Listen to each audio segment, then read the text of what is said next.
Good evening. Tava kathamritam tapta jivanam kabibhiriritam kalmashapaham sravanamangalam srimadatatam bhubi grinanti bhurida janaha. Sri Ramakrishna was visiting a great devotee, Balaram Bose. Balaram Bose, actually they were the Vaishnavas, until today, and at the time of Sri Ramakrishna also, they used to have the Ratha Yatra. On the first floor of the house, the small Ratha, they will be that will be decorated nicely. Sri Ramakrishna participated into that almost every year. This is the only house Sri Ramakrishna visited more than 100 times. And he said, Balaram's that food is very pure. Because Balaram was a landlord, but at the same time, Balaram was very humble. So some of the descriptions, if you read in the Gospel, though he was a landlord, but there was no that egoistic showing and all that. Usually, in the Calcutta Babu Samaj, they used to call. The Babus means a very another respected way they used to get them treated and all that. Balaram was completely humble. People never could understand that he is such a rich man. Sri Ramakrishna liked him very much because of his devotion, and he used to visit his house. This time also he is visiting, and there Sri Ramakrishna, Pandit Shashadhar also was there. So he is having the discourses, talking with him. Shashadhar is asking this wonderful question: by what kind of bhakti one realize God? The Shashadhar asking Sri Ramakrishna. Now, what kind of bhakti? Why he is asking what kind of bhakti? It is a page 493, we find this. The what kind of bhakti? Why he asked, is there any difference in different types of bhakti? Of course. That is exactly he is mentioning by what kind of bhakti.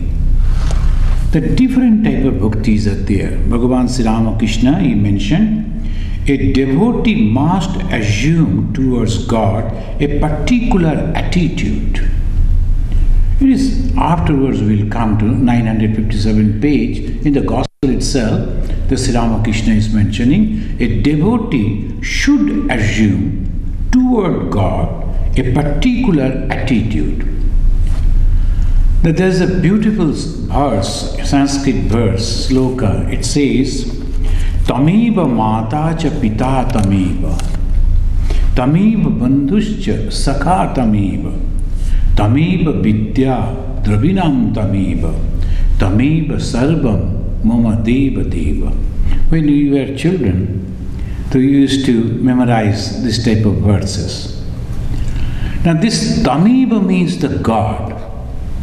Here the tvam, the God.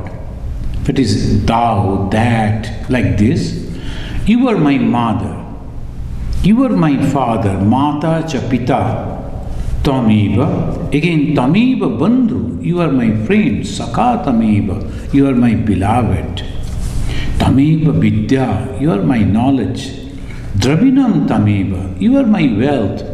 Then it says, tameva sarvam mama deva deva. You are my everything. This is the devotion. So I have a family, my father, mother, then the relations with the friends, and at the same time, whatever the wealth, different type of wealth, mainly knowledge and other things, everything is yours. That is called devotion. So without that devotion, it is impossible to realize God, the complete devotion. Now in the page 494, we find that Sri Ramakrishna is mentioning 3 kinds of bhakti are found according to the nature of the man: Swatik, Rajasic and Tamasic. The Swatik bhakti, we know that different levels of thoughts are there. Here the Swatik bhakti, Sri Ramakrishna is mentioning, it is known to God alone. The Swatik, he knows only God alone and nothing else, but it makes no outward display. A man with such devotion loves privacy. He will be crying, he will be praying, he will be preparing food, he will be decorating God, but very, very secretly. Nobody will know that. Apparently, there is no show, nothing. So there is a different type of devotion. The Balaram Bose was that type. And another person was there from East Bengal, used to come, Nag Mahashaya. His surname was Nag. So they used to call him Nag Mahashaya. So this Nag Mahashaya was also like that. Apparently people will never understand, rather they will think that he is a crazy fellow. Sri Ramakrishna, when he was very, very sick in Kashipur, Nag Mahashaya came. Then Sri Ramakrishna told, please cook some food for him and bring it to me. Then they cooked the food for the Nag Mahashaya. He was hungry but never expressed. Sri Ramakrishna could understand that he needs some food, and he asked the devotees to bring that food. That time, you know, the Sri Ramakrishna was not in a condition to take that solid food. He was taking only liquid food. Only for Nag Mahashaya, he took a little from that food and ate. Why, you know? He said, if it is not prasad, he won't eat. So that is type of devotion, complete devotion. You will never do anything else. So this is very, very rare, Shatik devotion. Not disturbing others. No, I don't take this, I don't do that. Sometimes some people will go and they will make a mess of all things. I cannot sit on this, I cannot eat on that, I don't take this, I don't. Like this, they will be, you will be, if they are visiting your house, you will feel when this man is going out, because different type of person that's showing that I am a holy man. But these Shratika people are not like that. But their devotion is one-pointed. Only prasada will take. So Sri Ramakrishna made that prasad, then he took.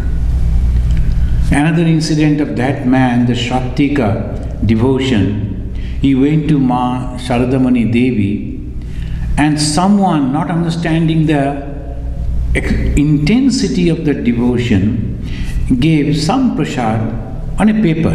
There's a type of plate is there. They made it from the leaves, and they made that plate and they gave it to him. He started eating the plate also. Because mother touched this plate, how can I throw it? That is the idea. There's sometimes some people, they'll be printing, they're devotees. Then they'll be printing Thakurma Swamiji's photo or goddess Kali or Durga on a piece of paper, and they will distribute, and the people will take and they will throw, it is lying on that, and people walking on that. And they don't mind. So just a piece of paper that is given, that it's okay. But the devotee will never do that. That is the reason that Belur Math again and again sent a circular to our devotees and to our ashramas. Do not print the picture of Thakurma Swamiji on those things, maybe the handouts that people are going to throw here and there. It must be very, very respectfully taken, because the devotion, nothing else. So this type of devotion, this Nag Mahashaya, this Balaram Bose, they were that type of devotee. Sri Ramakrishna ji, Swami Ramakrishna ji, he was that type of devotee. Premananda ji, that type of devotee. When they are offering the food to Thakur, they will be coming and checking even the bananas. When you peel the banana, you will find there's this little threads that containing that banana mass inside. So when you peel, there's very tiny little, people usually eat along with that. But Premananda ji will be very careful to remove that too, because that may sometimes go and create problem in the tongue. So Thakur should not have that. So that is the way, when you are cooking, when you are offering, when you are doing anything. I remember that one Swami was there, he passed away long back, and I was cleaning Sri Ramakrishna's image in the Belur temple, and after that usually we wash it and with the soap and then hang it. I washed that and with clean water also and hanged it properly as they say. When he was about to leave, the Swami called me, "Have you washed that cloth?" "Yes, Swamiji." "Let me check." He again took it out and we went to that under that water, the flowing water, the tap, and I found that still the some of the remnants of that soap is coming out. You see how Thakur will feel? If you are not cleaning it properly, the smell of the soap will be there. Thakur doesn't like it. It is not that it is this just the image, it is your devotion. I learned it so much from there, from him. The love, when he will go, it's just the image only, stone image. But when he is entering the Thakur very carefully, and as if he will see whether Thakur is meditating or not, then he won't disturb. Like that, just like a living person. That is the way. It's called the Shaktika devotion. The Sri Ramakrishna is mentioning, it is a Shaktika devotion. It is a love, genuine love, no show in it, and this love only knows God and nothing else. And naturally, you are completely engrossed and attentive to see that nothing should disturb my master. That is the way one should behave. And a man with Rajasic Bhakti feels like making a display of his devotion before others. The Rajasic Bhakti, they will be all displaying, they will be having the marks and the cover and these and that. That's called Rajasic Bhakti. The people will know, and there will be so many, the Rudraksha Mala also they will be putting, and in hand also one. All these things will be there to display that he is a great devotee. That's why Sri Ramakrishna never liked that. But he liked two types of bhakti. The third one he is praising very much. First is Swatika bhakti, second is Rajashika. But Rajashika he didn't like that way. But third he says, this is Tamasika bhakti, is the devotee with Tamasika bhakti shouts like a madman. Hara Hara, Boom Boom, victory to Kali. And he is shouting as if he is going to rob. So that way, and he is completely like a mad, and Sri Ramakrishna is telling that, what? I have uttered once the name of Kali and Durga, I have uttered once the name of Rama, can there be any sin in me? That is Tamashika Bhakta. He doesn't bother about anything. It's complete faith and strong faith. And he says that since I have taken the name of God once,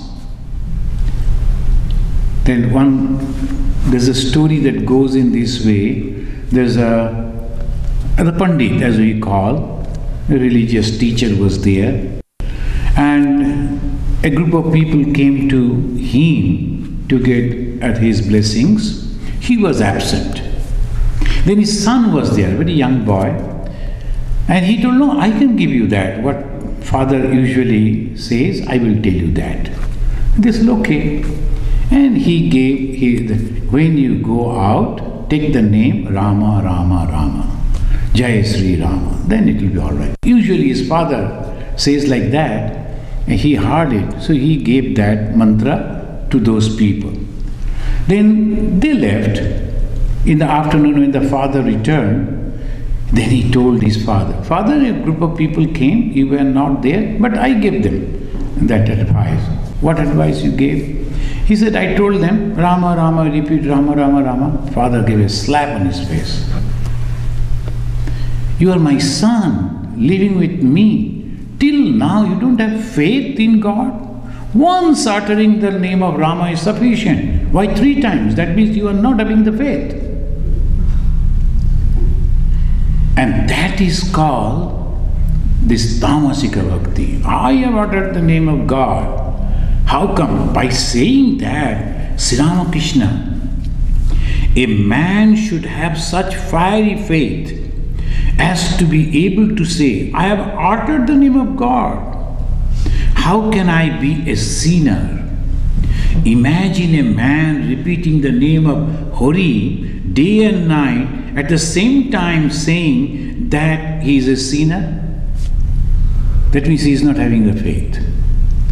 Sri Ramakrishna is telling, at the same time he is asking us to take the name of God again and again, but then while describing the different type of faith, belief, that he is telling, you must have the faith. I have taken the name of God. There cannot be anything.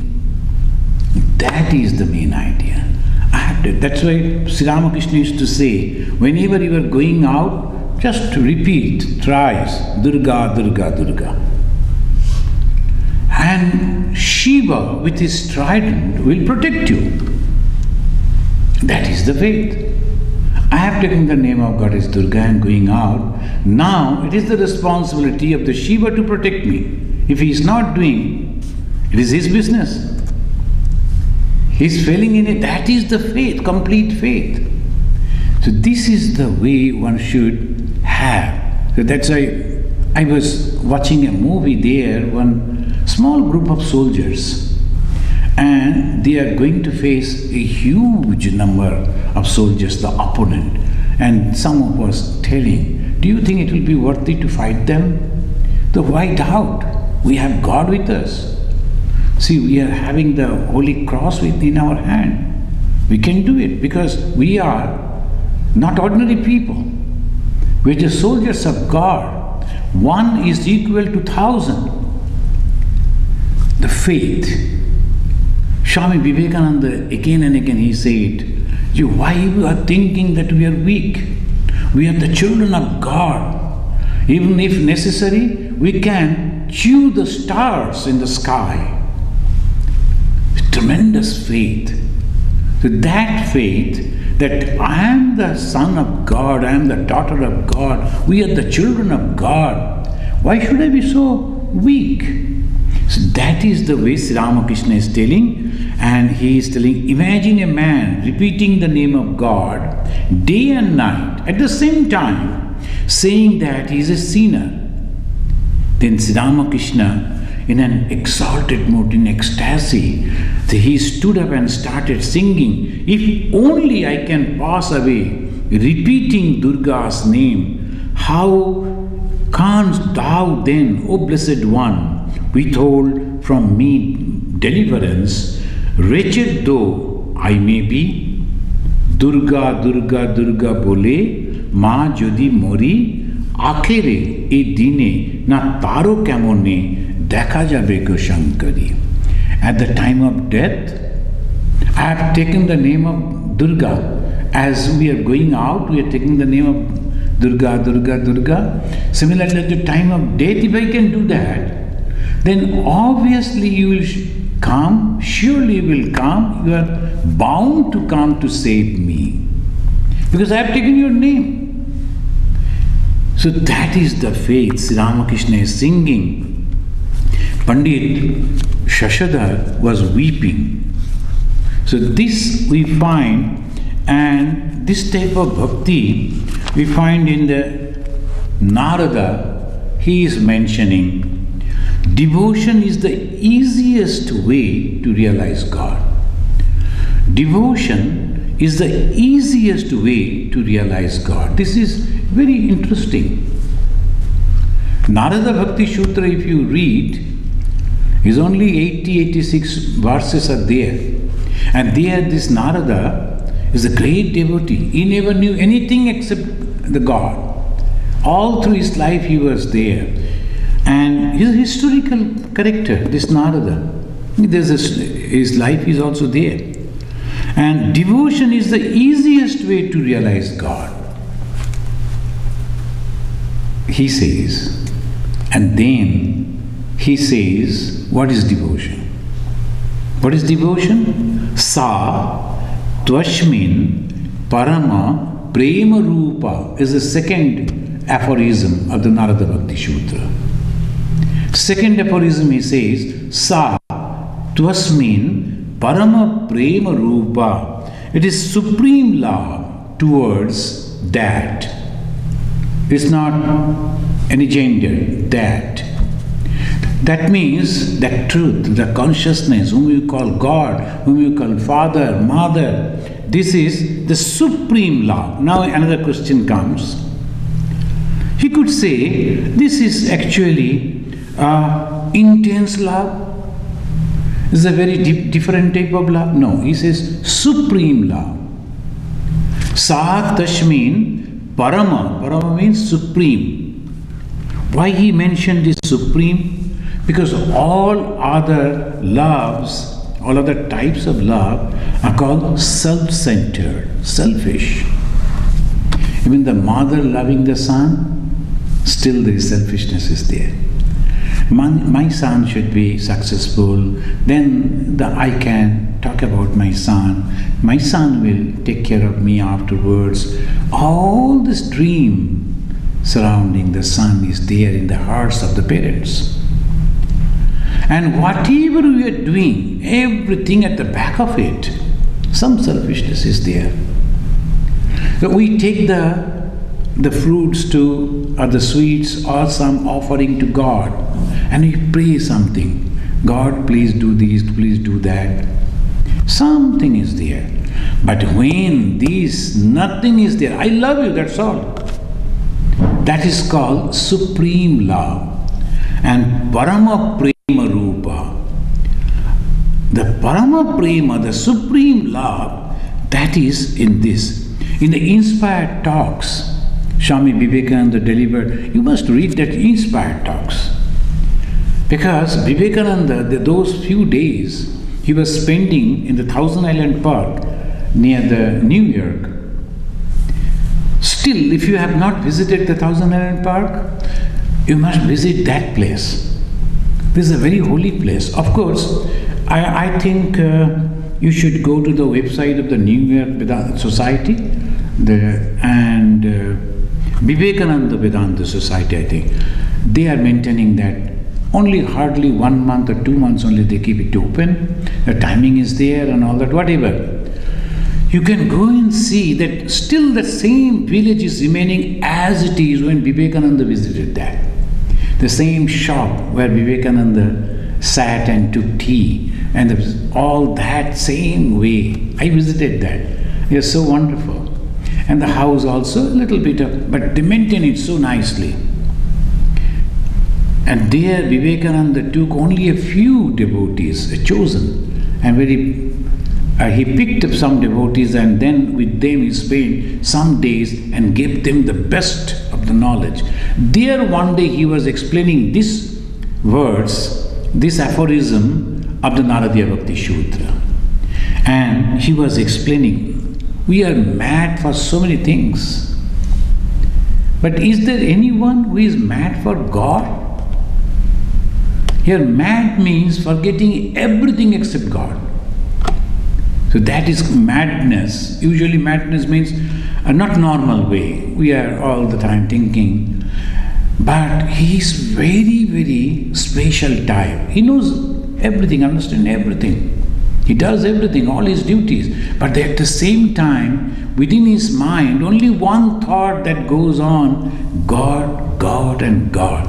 Before sleeping, before eating, before moving, before talking, constantly he feels the presence of God. That is called completely 100% the mind is devoted. Then what does it mean? This supreme love for God means firm faith that there is only God and nothing else. Satasmin Parama Prema Rupa, this Parama, this supreme means this firm faith, complete faith.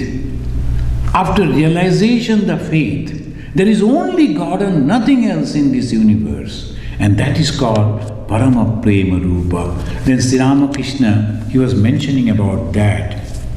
And when he was singing in that way, explaining, this Shashadhar Pandit, you know, he was actually a Vedantin.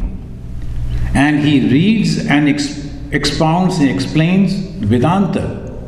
But when he came to Sri Ramakrishna, he is singing and at the same time he is crying. Pandit Shashadhar was weeping. A man crying before everyone because his heart is touching the love of God. That is very special.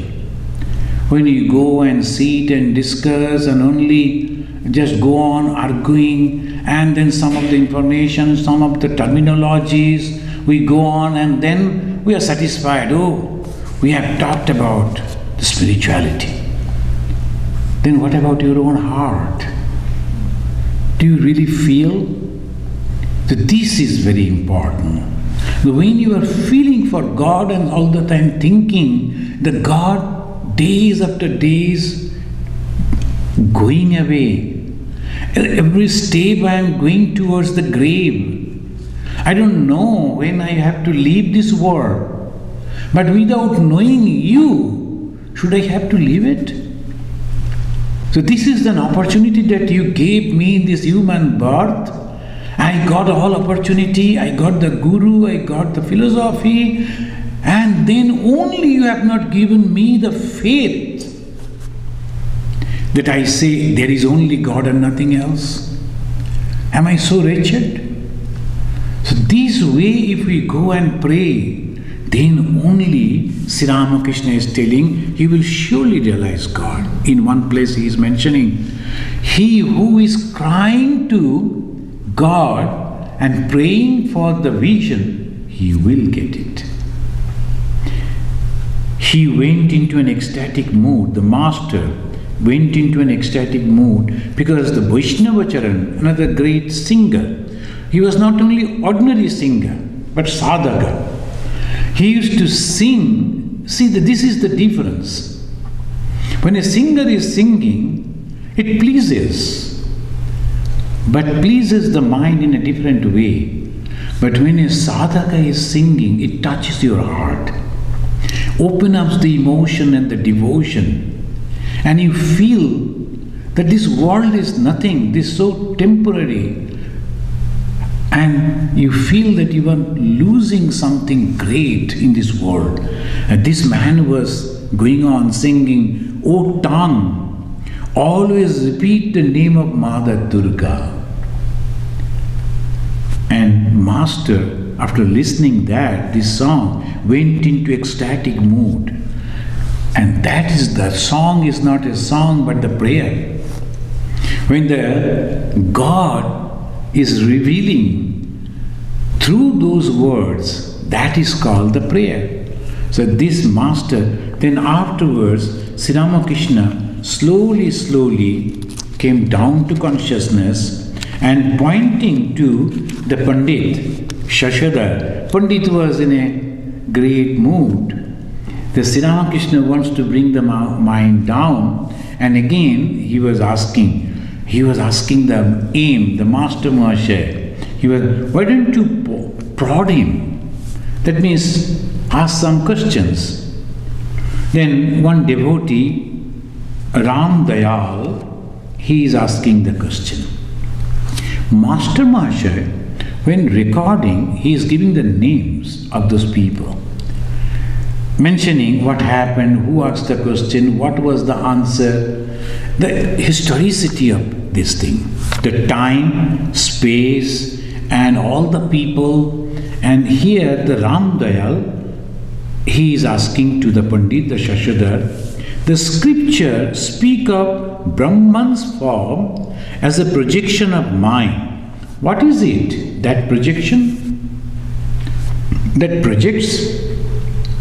No, sorry, who is it that projects? The scripture says, Bhaktanam Anukampartam Brahmana Rupa Kalpana. The Brahman is all-pervading consciousness. But the same Brahman is taking the form, different forms. Why? To help the devotees. How it is helping the devotees? Because devotees, when it is getting a form, a name and a form, then they can concentrate. Durga, Durga, Durga. When I am repeating the name of Durga, I imagine the goddess Durga, and so powerful, all-pervading. This is my mother, and she is so compassionate, and she is protecting me from all the bad thoughts, the bad deeds. She is protecting. That way, I am saved. But when it is not there, just you are taking the name, or there is no name, just thinking about the God, how you will think. The long back in Andaman, I asked this to a Muslim gentleman. He was a scholar. I told, tell me frankly, how you meditate? Without the form, is it possible? In the beginning of your spiritual life, you need this.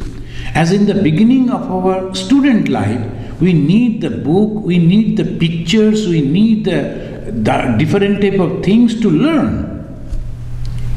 And slowly, slowly we know how to handle all this. And only one indication, and I know.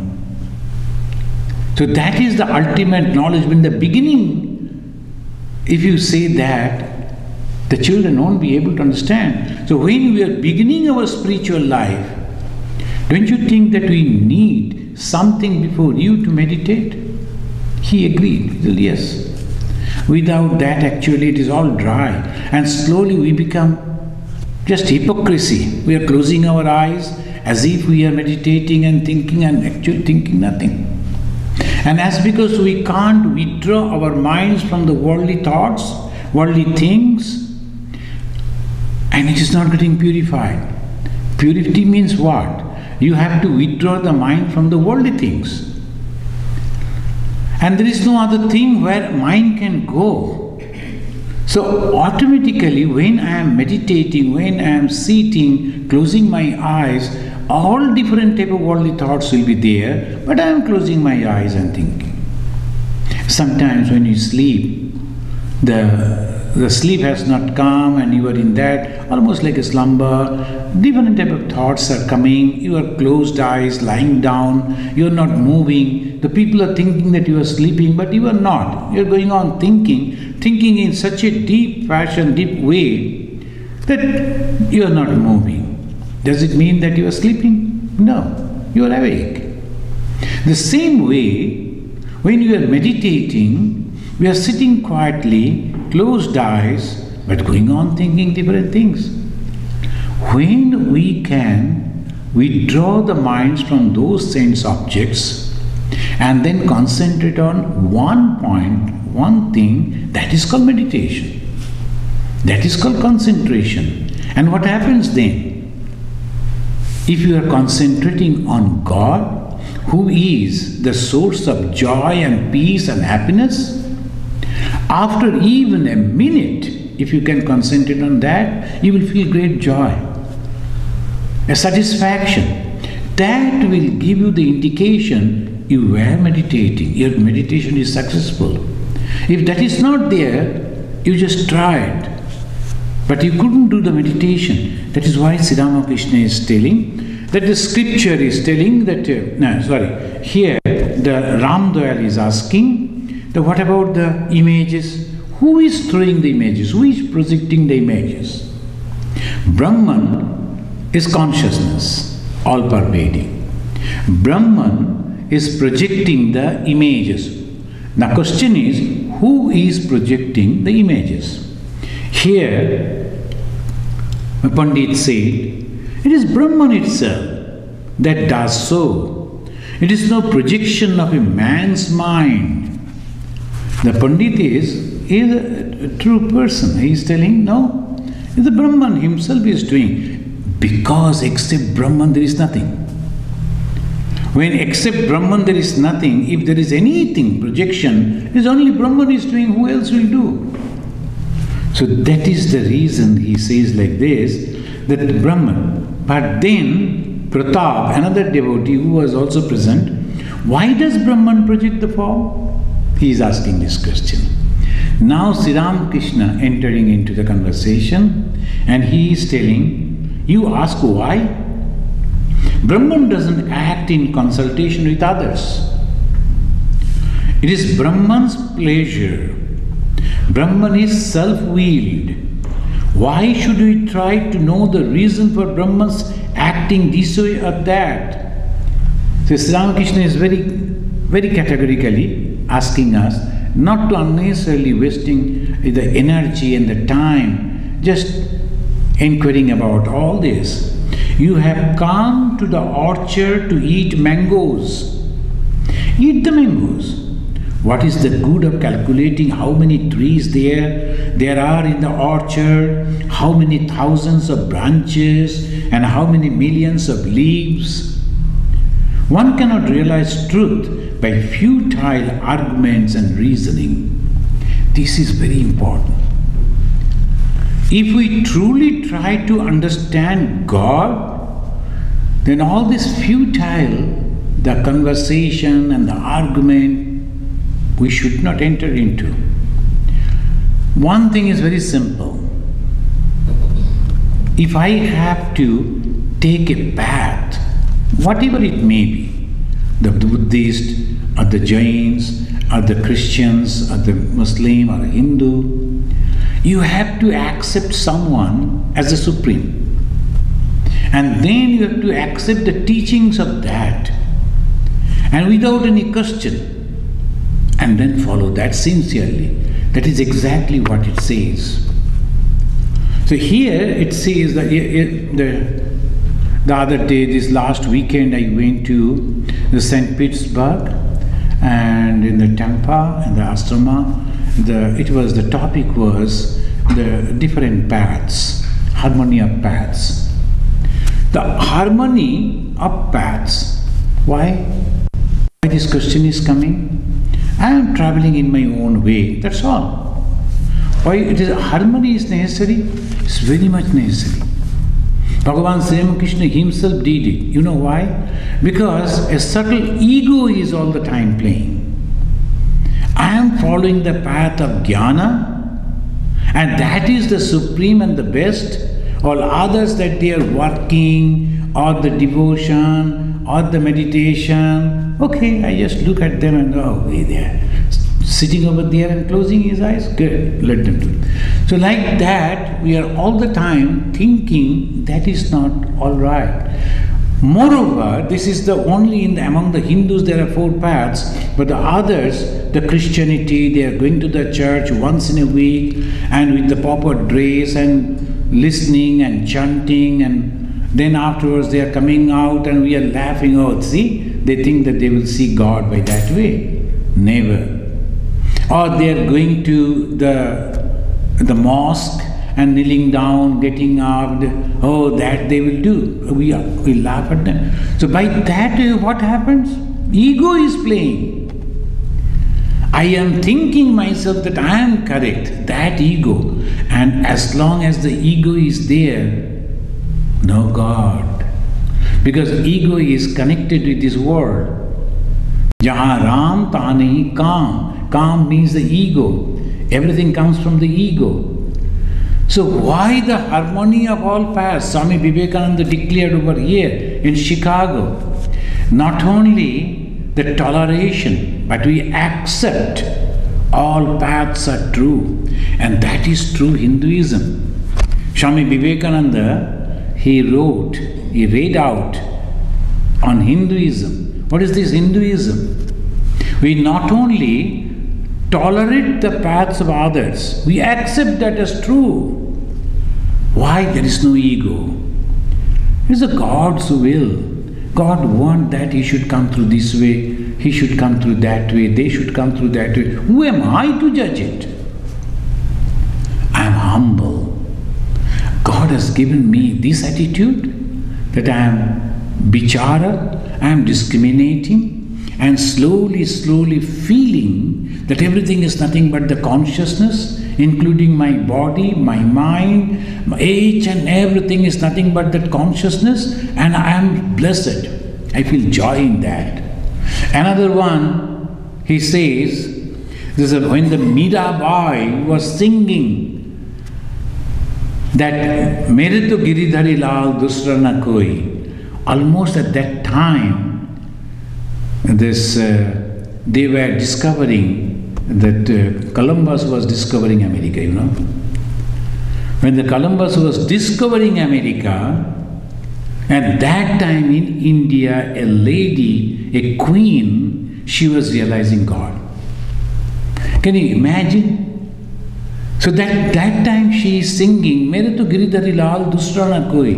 I am only having the Giridhari Lal, I am only having that God, and no second one. That is called Parama Prema Rupa. That is exactly what Sri Ramakrishna is mentioning.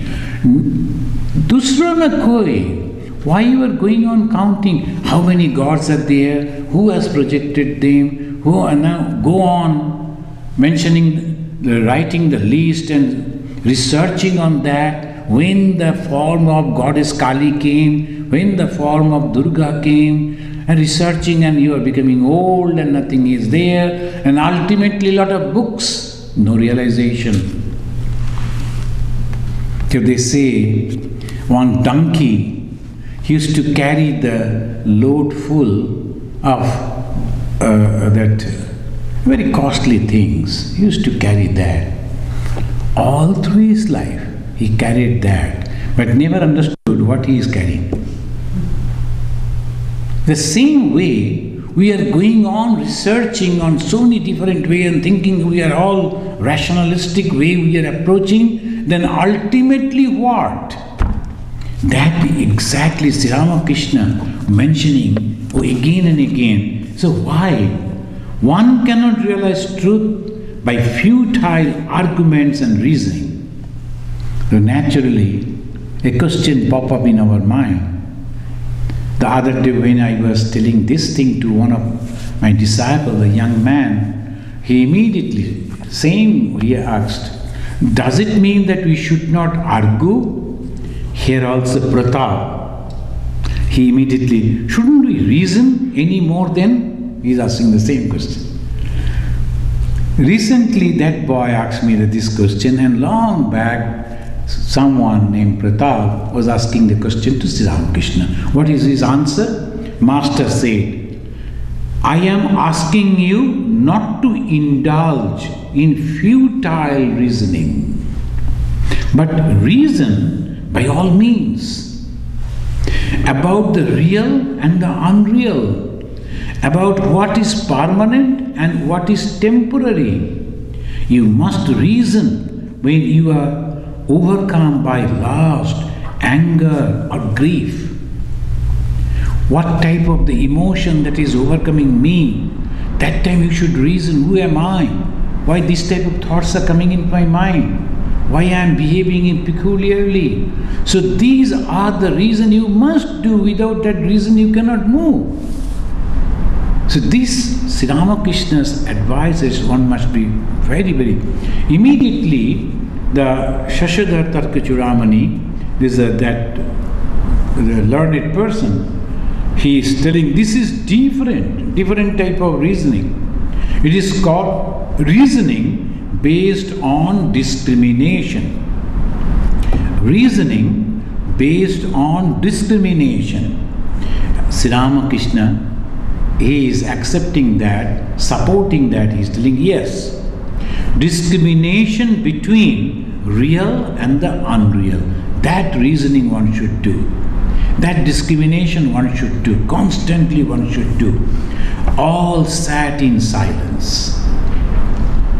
See how the things, the mind is going up all the time. Sri Ramakrishna, when he was singing the song and bringing the tremendous faith in the minds of the people, and then suddenly he is bringing it down and arguing, again he is giving this thought. Because the mind is not ready. He could take the mind into that supreme condition and people could be very, very happy. He used to do that. Why? Because he is an avatara. He came to establish the religion. And religion is nothing but the realization. And realization of joy, great joy, without the support of the worldly things. Realization of joy without the support of any worldly things. How he used to do? He used to go to different groups to sing the kirtan. Those who have read the life of Sri Ramakrishna, you know, he used to go into, and thousands of Vaishnavas, they used to come and they used to sing the song. Sri Ramakrishna will go and join in different groups. Small groups they used to sing. And Sri Ramakrishna will run into that and start singing and dancing. And because of that, the wonderful atmosphere he used to create all around people, hundreds of them, all of them they used to dance and sing, and some of them they used to go in trances, some of them they used to faint down, and then afterwards Sri Ramakrishna slowly coming down. Why he did like that? Because the people, at least for some time, some moment, someday, will feel it is truly joy, great joy doing the kirtana. And just by that kirtana, bhajanananda, this is ananda, but only in the name of God. It is not vishayananda. When you go and purchase something which I like, or eat something, or meet someone, or visit some place, we get joy, that's okay. But at the same time, that is called Vishaya Ananda. It's only for, an advertisement has come in the Indian newspaper that you can go and spend in the king's palaces. Now they are opening up. The one day if you go and spend speciality. What speciality? That you have to climb through steps to climb on the bed on which you will sleep. You can imagine the height of the bed, and you have to pay only for one night 7,500 rupees. The Americans will say, oh, 7,000 is nothing. Acha, and then what that? You have to climb only. The kings used to climb. All other people, they lie on the floor or on the low bed. The kings, so naturally, at the height. So that is the beauty, and you have to spend that way, and then you go Vishayananda. That is called the Vishaya, the objects, and we enjoy. And the Swami over there, he took me to a place. It is not ice creams, and from different fruits. They extract that in the special type. He told me the name, I have forgotten. That is all people are coming, they are taking it, they are laughing, singing, eating, like that, tasting, Vishayananda. But there is Bhajanananda. Now we are discussing about Sri Ramakrishna's words, the Gospel of Sri Ramakrishna. And some people, when they are listening, they are so happy. Understanding one after another, all the ignorances are going away, and I can understand, oh, this is the thing I must do. That is also the Ananda. And sometimes I am going deep into the meditation, and great joy is coming because of the song that I am singing. That's Bhajanananda. And then finally is Brahmananda. And when we realize that Brahman, the God, the all-pervading consciousness, who is nothing but the joy, the peace, the happiness, and I merge into that, what will happen? I will also be part of joy.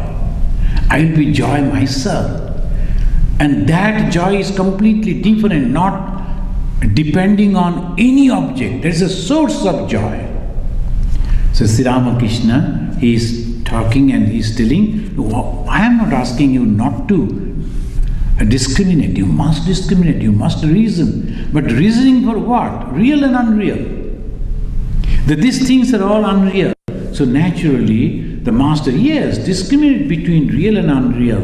And Pandit said, reasoning based on discrimination. And the master to Shashadhar, they were going on singing. I am not reading the whole part. They were going on discussing about that, and then the singing. And the Shashadhar was very, very happy. The Sri Ramakrishna is telling, this is called Bhajanananda. When you are going on singing the name of God and getting a great joy. So what is the mantra? Mantra is repetition of the holy name of God. But how long can I repeat that? There is no time limit. Why? Because the more and more and more you get the joy in repeating the name, then there is no time limit. Constantly you are going on repeating the name of God. And when you are repeating the name of God, you are also at the same time remembering the qualities of the God. And when you are remembering the qualities of God and all His wonderful behaviors, that gives you great joy within. You are closing your eyes, you are taking the name of God and remembering those things.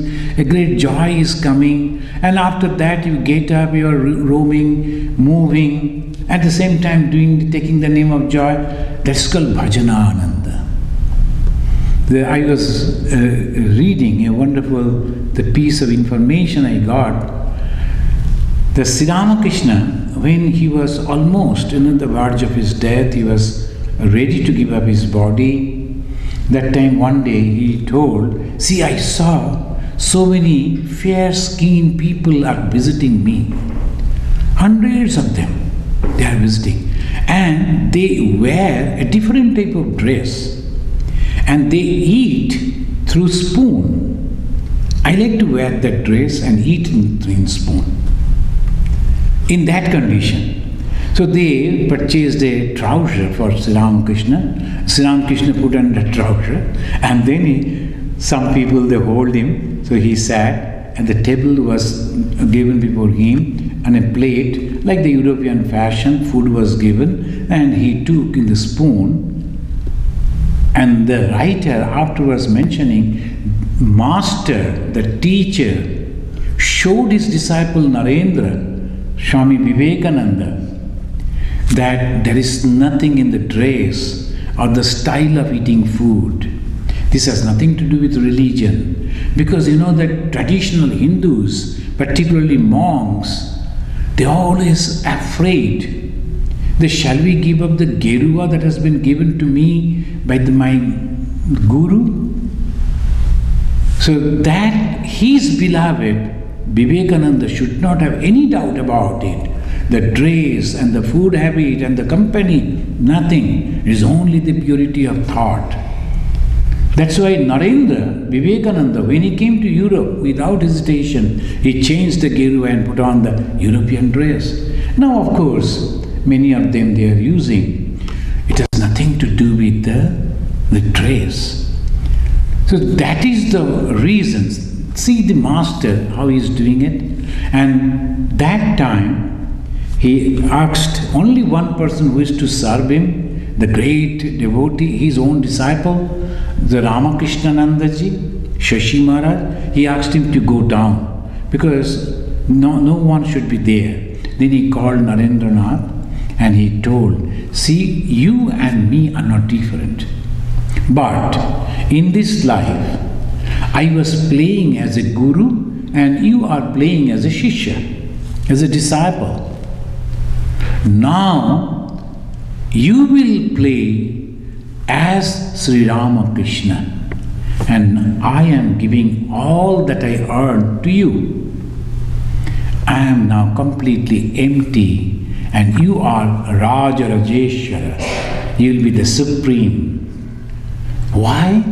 Because through you, the divine power will work. The Sri Ramakrishna gave all his power to Swami Vivekananda, and Vivekananda and Sri Ramakrishna are not at all different. So these are the things that we should understand. And what is that the Sri Ramakrishna gave? I should give you the treasure as the father gives his treasure to his children. What is the treasure? Purity and unselfishness. Love, purity, unselfishness. These are the treasures of Bhagavan Sri Ramakrishna that he gave to Swami Vivekananda. He carried it and spread it all over. And that's why still this human society is working. All have not become behaving like the animals. Still the love is there, sympathy is there, services are there. This is called religion. And so all these thoughts are there. Only we have to connect with that particular level of thoughts. That is Sri Ramakrishna is telling him. This is called Bhajanananda. Through worship, devotee receive the grace of God, and then his vision. Then they enjoy Brahmananda, the bliss of Brahman. So the step Sri Ramakrishna is telling. From the beginning, if we jump to the Brahmananda, we won't reach there. It's not possible. That is the reason he is telling, through worship, devotees receive grace of God. Then his vision. So the first is with image, with devotion, through the path of devotion, bhakti. Then they enjoy Brahmananda. Then afterwards they merge into that, enjoy into Brahmananda, the bliss of Brahman. Then this Pandit is humbly asking a question. What kind of yearning gives one this blissful state of mind? This answer to this question, this inquiry of Sri Ramakrishna, we will discuss in our next class. This day, this particular, we are discussing that he was asking Sri Ramakrishna, by what kind of bhakti does one realize God? And next class we will discuss what kind of yearning gives one this blissful state of mind.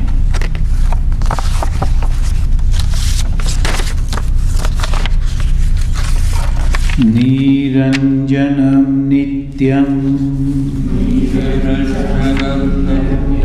anantarupam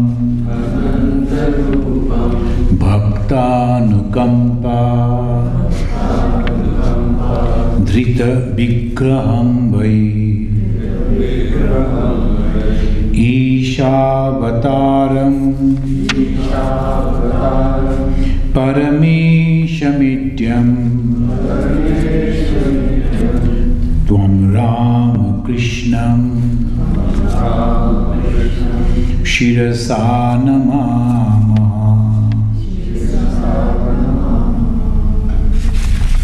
Om Shanti Shanti Shanti